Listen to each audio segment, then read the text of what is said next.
Question 39. Which expression is equivalent to 24gh minus 12g squared plus 18g?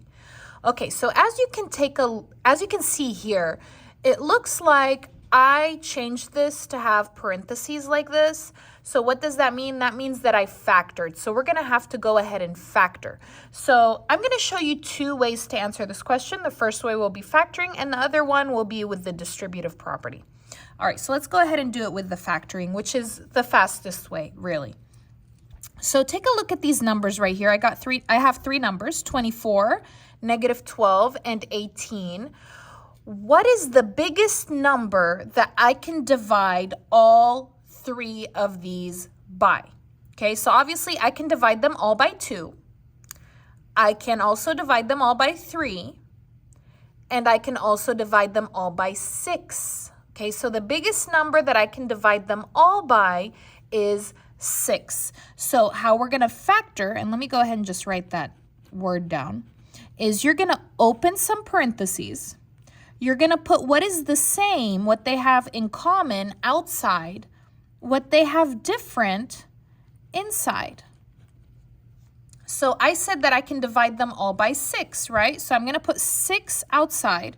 And look at the letters. They also have a letter in common. They have the letter G in common. So I'm going to also put G outside. So now what they have different, we're going to put on the inside. So let me show you how to do that. So you're going to take 24. You're going to do 24 divided by 6, which is 4. Okay, and what do they have different? H. Okay, now we're going to go ahead and do, because I have a G outside, I don't have the H, so I stick it inside. Now we're going to do negative 12.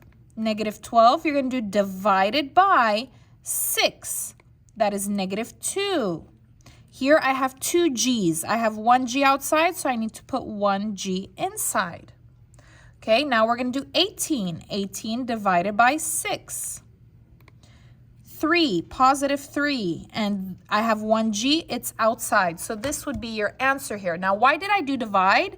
Because parenthesis means multiply, so you have to do the opposite, right? Okay, so my answer is C.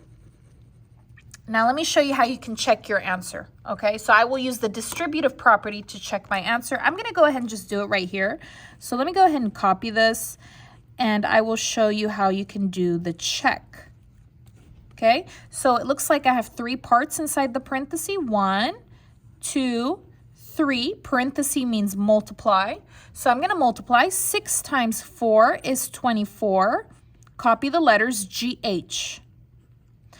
Now 6 times negative 2. 6 times negative 2 is negative 12. G, I have 2 G's, that is squared. Now 6 times 3 is 18, positive, and I have 1 G. And look, it's the same. So I had it correct, okay? So another way you can do this, if you're not very good at multiplication, is you just go through and you just multiply, you distribute, okay, like we just did here. So for example, here I have 1, 2, 3 parts, right? This minus is with the 12, this plus with the 18. Parenthesis is multiplication, so I'm going to do 6 times 4. 6 times 4 is 24, GH. Again, 6 times negative 12, that's negative 72. G, I have 2 G's, that is squared. 6 times 18, I'm going to go ahead and stick that in the calculator. 6 times 18, 108 positive. And I have 1 G. And you just compare. That is not the same. So this is not the answer. And you just do it again and again and again until you get the correct one, which would be this one. And that's what we did here. Okay, so 2 options. You can just do the factoring like we did here, or you can just distribute until you get the one that gives you the same. Thank you so much for watching. If you liked the video, please give it a like, leave a comment, subscribe. Let me know which method did you prefer. Did you prefer the factoring method or did you prefer the distribution method? And let me know why. See you next time.